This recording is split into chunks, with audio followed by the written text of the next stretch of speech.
Bom dia, prezados irmãos, queridos amigos, irmãos em Cristo Jesus, estamos juntos mais uma vez. Sejam bem-vindos ao nosso Momento Sublime. Que Deus possa abençoar grandemente a sua vida.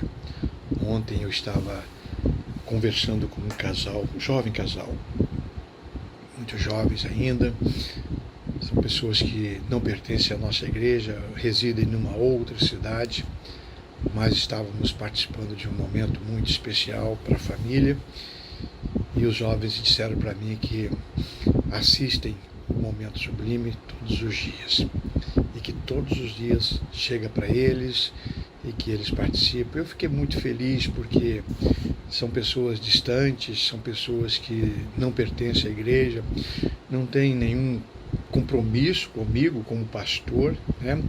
Mas prestigiam.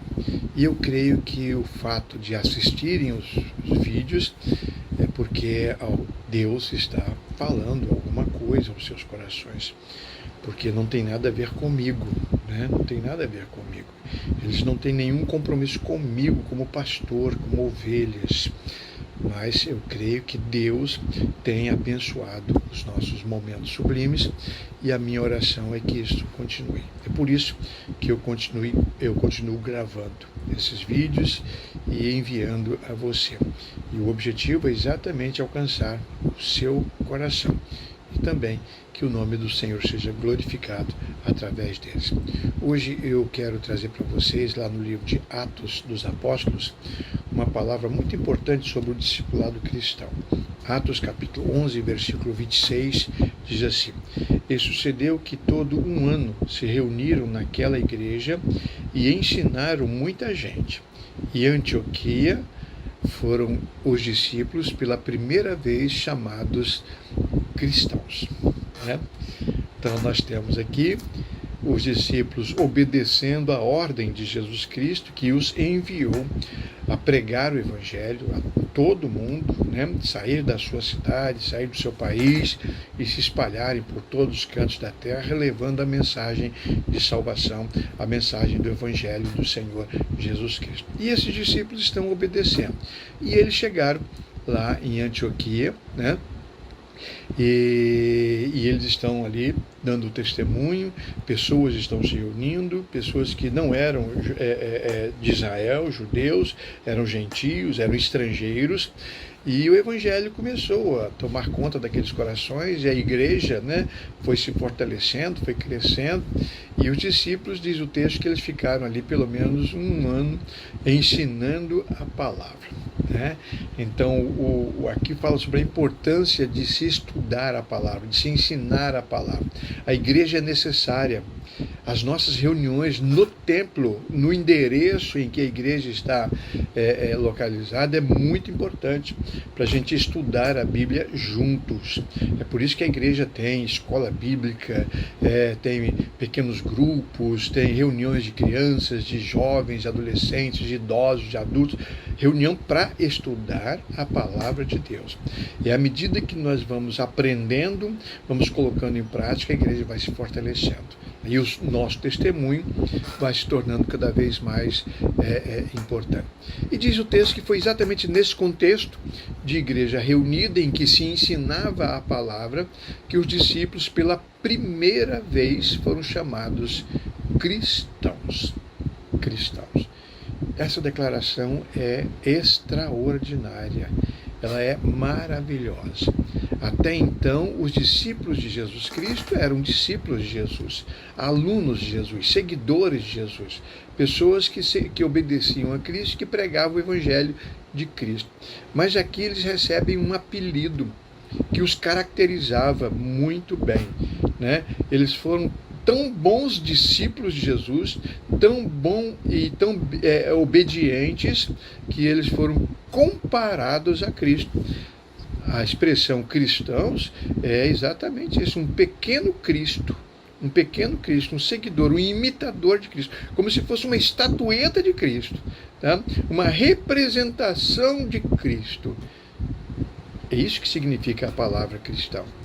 Amados, vejam bem, esse título ele foi dado aos discípulos quando eles foram aprovados como verdadeiros discípulos de Jesus.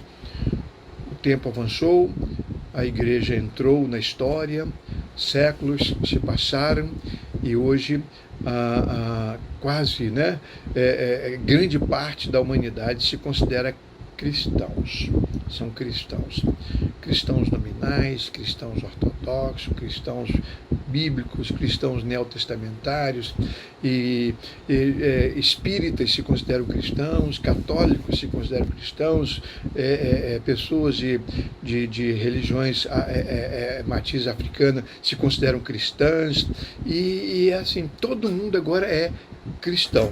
Todo mundo é cristão. O que aconteceu? Tem alguma coisa errada. Alguma coisa errada. Alguma coisa errada. Né? O verdadeiro cristão é aquele que é o verdadeiro discípulo de Jesus. Então, um escritor, um pastor contemporâneo e muito bom, digno de confiança, ele diz que nós chegamos a um momento da história do cristianismo que os cristãos deveriam ser de novo chamados de discípulos. Lá os discípulos foram tão bons e tão bem aprovados que foram chamados de cristãos. Agora é preciso que os cristãos sejam tão bons cristãos e tão verdadeiramente cristãos que eles devem voltar a serem discípulos de Jesus. Tá? Discípulo de Jesus. Uma pessoa que presta culto a uma outra entidade não é discípulo de Jesus. Pode até se autodenominar cristã, mas não é discípulo de Jesus. Uma pessoa que reza pelos mortos, uma pessoa que conversa com mortos, pessoas que não podem ser consideradas discípulos de Jesus. Não são discípulos de Jesus. Então, me desculpe a franqueza, mas é preciso que a gente entenda isso. Como é que você se proclama? Você é um cristão ou você é um discípulo, uma discípula de Jesus? Pois bem, chegamos num tempo que ser cristão não significa muita coisa, mas ser um discípulo, uma discípula de Jesus, significa tudo, tudo. Porque o discípulo de Jesus obedece os ensinamentos de Jesus, segue Jesus e são enviados por Jesus para pregar o Evangelho a outras pessoas. Pense nisso. Querido Pai, eu te louvo porque mesmo que as pessoas tenham deturpado o termo cristão e o termo discípulo, mas o Senhor continua o mesmo, valorizando os teus filhos, verdadeiros servos teus. Então desperta o teu povo, desperta os verdadeiros cristãos para que vivam como verdadeiros discípulos, e os verdadeiros discípulos para que sejam comparados verdadeiramente a Cristo. Fica conosco, ensina-nos, ó Deus, mais esta lição. É o que nós te pedimos em nome de Jesus. Amém. Amém, amados? Tenhamos todos um bom dia.